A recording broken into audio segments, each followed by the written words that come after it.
Hey, good morning, everyone. Happy Thursday morning to you, and welcome back to Morning Musings. Hey, I appreciate you being with me so very, very much. Hope you've had a good week. Boy, it's been busy. I have heard from people from Indonesia.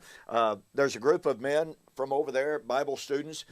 William Bell has already had one or two Zoom meetings with them. They've now invited me to have a Zoom meeting with them.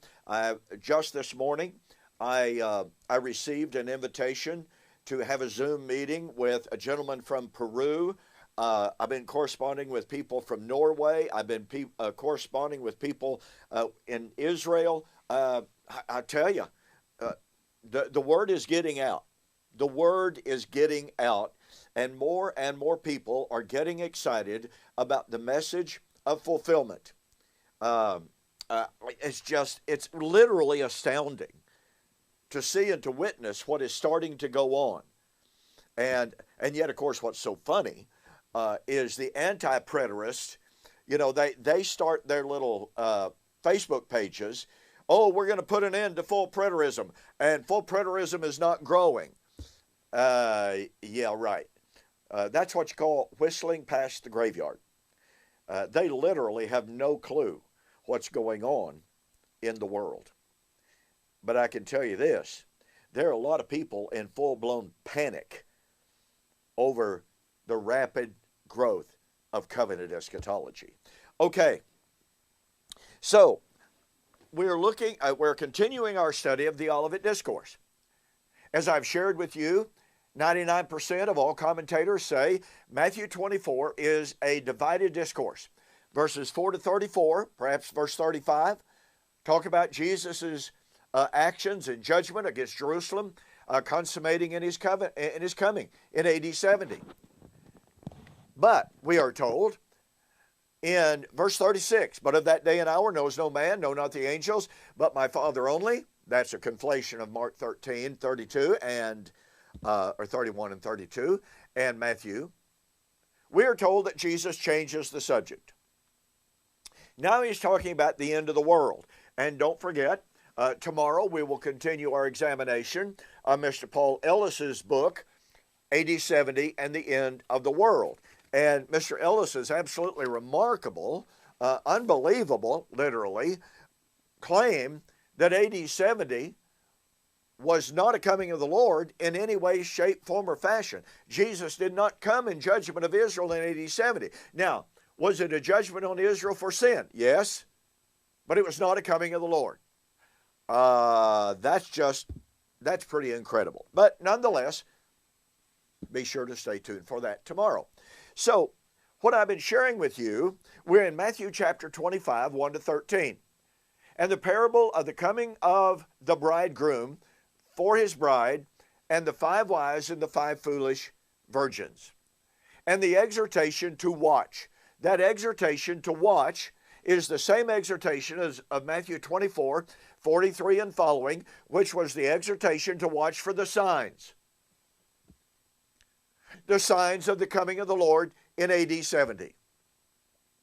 And what I have shared with you so far, and we've spent a couple of weeks on this, several weeks on this actually, I've shared with you that this story, this parable of the wedding, the coming of the Lord for the wedding, is based strictly and solely on the Old Covenant promise, the Old Covenant narrative of God's wedding to Israel, his marriage with Israel, the divorce of the 10 northern tribes, the promise that in the last days, the 2 southern tribes, Judah, would also have her harvest. You see, Israel, the 10 northern tribe, her harvest was national destruction. Although God promised that although he was going to destroy the kingdom of Israel in the last days, he would return and establish a new covenant with them, which is a marriage covenant. And at the same time, Judah would have her harvest, which was a harvest of national destruction. But at the time of that harvest, which will be the death of Judah in the same manner as the death of Israel, while God would put to death Judah, just as he had put Israel to death, he would raise all 12 tribes from the dead, the death of alienation and separation, the death that came through sin, but it was not biological death. He would raise them from that death, reformed, recreated in the new creation, in what Paul would call in Ephesians chapter 2, 15 and following, the one new man, consisting now of all Israel and all Gentiles who came into Christ. I mean, this is such an incredibly beautiful story. So what I've been sharing with you is that the book of Revelation presents in such a powerful manner the impending divorce of Judah, which had become, just like the 10 northern tribes had become, the adulterous harlot wife, resulting in her divorce and the departure of Yahweh and her death. Now, in the first century, just as predicted, Judah had become the adulterous wife and was about to be destroyed, under the imagery of the destruction of Babylon. Now, as I've suggested to you, and as I say at the very beginning of my book, who is this Babylon? The proper identity of Babylon in Revelation is, in many, many ways, the key to eschatology. Because the coming of the Lord in Revelation 18 and 19, the coming of the Son of Man as the King of Kings and the Lord of Lords, coming as the Ancient of Days, is in judgment of Babylon. If therefore you identify Babylon as some future entity, then guess what? You have a futurist eschatology. If, however, we identify Babylon of Revelation as Old Covenant, first century Jerusalem, then all biblical eschatology is covenant eschatology, because it is about the end of God's old covenant marriage covenant. And Judah's death, and then the remaking or the making of a new covenant with all Israel and all nations who would come into Israel's covenant. I shared with you some realities, some facts from Revelation that identifies Babylon as none other than Old Covenant Jerusalem. I want to summarize and state as succinctly and as briefly as possible the determinative and the probative proof that Babylon was Old Covenant Jerusalem. In order to do that, we go back and we begin with Matthew. In the Gospels, Jesus identified Old Covenant Jerusalem as the city to whom God had consistently, persistently, throughout history, sent His prophets. He even said in Luke chapter 13, 31 and following, it is not possible that a prophet perish outside of Jerusalem. In Matthew chapter 23, Jesus, standing in the temple, castigated the Jews, and He said, you are the sons of those who killed the prophets, because you garnish the tombs of the prophets, and you say, hey, if we would have been alive in the days of our fathers, we would not have killed the prophets, but you bear witness to yourselves that you are the sons of those who killed the prophets. 2 Chronicles chapter 36 is a great summary statement that says God sent His prophets to Israel, but Israel consistently rejected them and killed them. Point number one, Old Covenant Israel, Old Covenant Judah killed the prophets.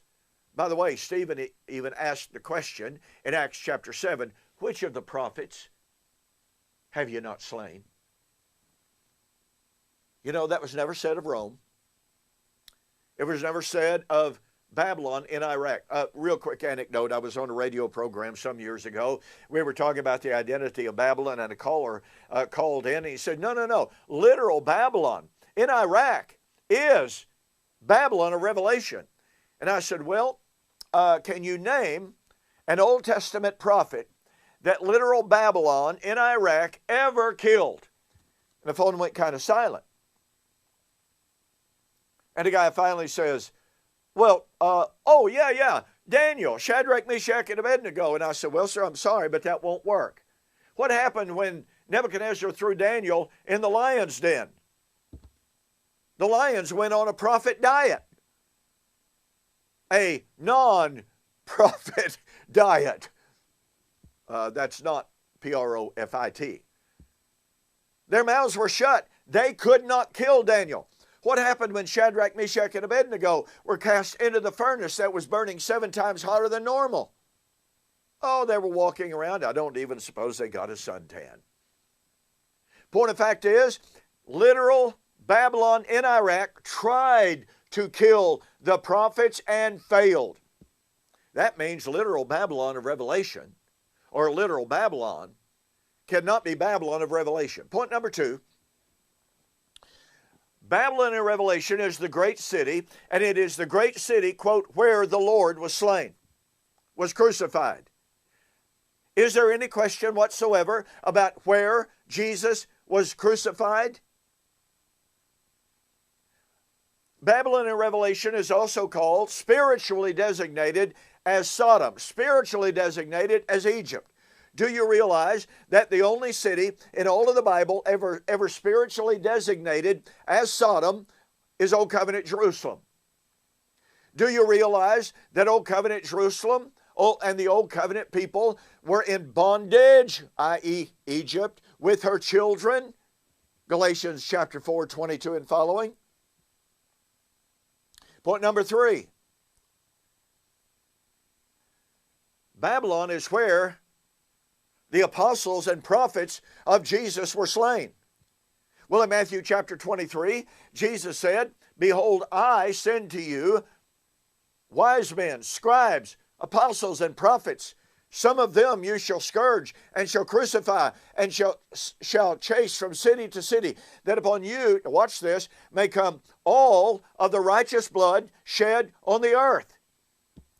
From righteous Abel unto Zacharias unto Barachias, whom you slew between the temple and the altar. Who was it that killed the apostles and prophets? Jesus was speaking to the leaders of Jerusalem, and he said, I'm going to send my prophets to you. Now, he sent them into all the world, but guess what? The leaders of Jerusalem sent out emissaries. Oh, you know what? Sort of kind of like Saul, before he became Paul, to do what? To kill the followers of Jesus. Listen to me, folks. No city in all of history bears the guilt of killing God's apostles and prophets, of Christ's apostles and prophets. And someone says, oh, wait a minute, Rome killed Peter and Paul. Well, first of all, there's some historical question about that. But number 2, why did they kill them? Historians are pretty well agreed it was at Jewish instigation. Point number 4. Babylon of Revelation had filled up the measure of her sin by killing the prophets, Revelation 16:6, by killing Jesus, being identified as Sodom and Egypt, and by killing Jesus' apostles and prophets. Revelation chapter 17:6 and following, I saw that great harlot city having a golden cup in her hand full of the blood of the martyrs and the saints of Jesus. Well, let's see. In Matthew chapter 23, Jesus said of Jerusalem, of his generation, fill up then the measure of your father's guilt. Paul in 1 Thessalonians chapter 2, 14 to 16 said, you, brethren, the church, church at Thessalonica, have suffered the similar things as your brethren in Judea. who were persecuted by the Jews, just like you are. The Jews who killed the prophets, they have slain the Lord, and now they persecute us, the apostles, and they do fill up the measure of their sin always. And the wrath of God has come upon them to the uttermost. And then we come to the book of Revelation, and we have, guess what? Babylon killed the prophets, killed Jesus, killing Jesus' apostles and prophets, and their cup of sin was full. Matthew chapter 23, judgment was coming on Jerusalem in that generation. Verily I say unto you, all of these things will come upon this generation. 1 Thessalonians chapter 2, the wrath of God has come upon them to the uttermost. Book of Revelation, behold, I come quickly. Folks, there is no other city in history that bears the identical guilt as iterated by Jesus in the Gospels, as iterated by Paul in 1 Thessalonians, and as defined and described in Revelation, other than Old Covenant Jerusalem. And of course, Judah. And guess what that means?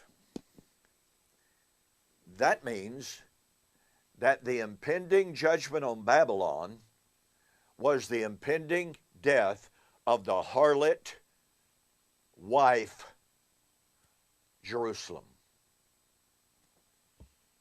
about to be destroyed, put to death, so that God could resurrect Israel from her covenant death